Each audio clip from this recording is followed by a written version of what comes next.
Akala namin dediretso na kami sa camp. Pagdating namin sa isang lugar, meron palang top 3 feast. Ay grabe yung ligaya namin. Talagang amazing. Thank you for everything, Lord God, and bring back all the praises and His glory, Lord. In Jesus' mighty name we pray. Amen. Thank you, Lord. Amen. Guys, that's it! Oh my God! Final 3 feast. Hinihintay ko since top 5. Sabi ko, guys, baka may top 5 feast. Gutom na ako. Yung feast na yun, sobrang sarap dahil na-reminisce namin yung buong season.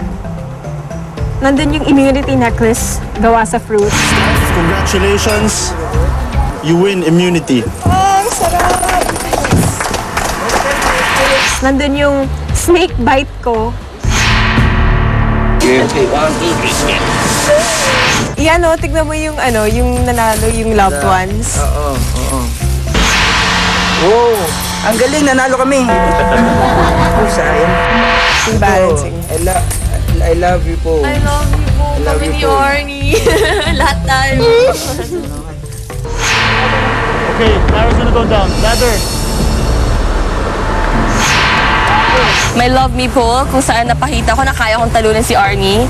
Kaya lang hindi siya bumaba para sa bribe. So, buisit siya. Oh, game. Game na! Woo!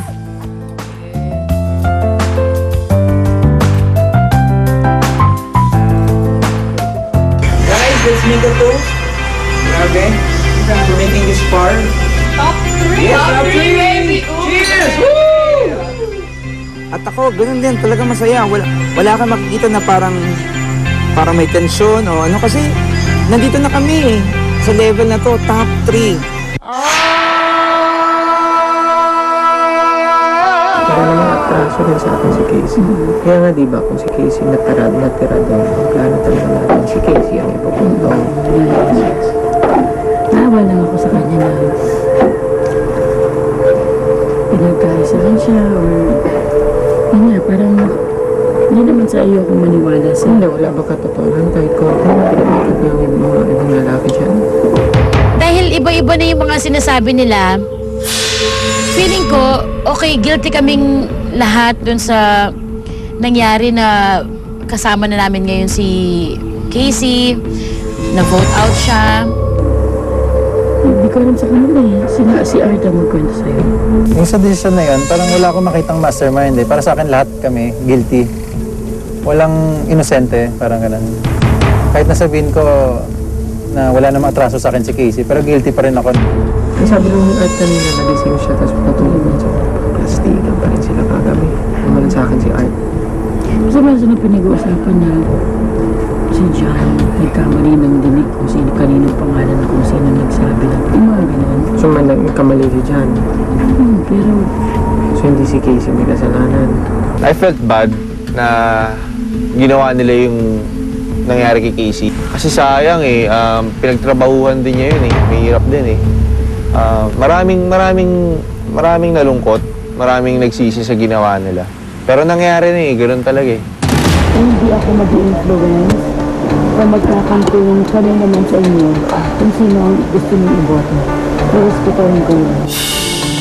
The 6 jury members, there's reasons why I think that they signaled them and they wanted me out of the game.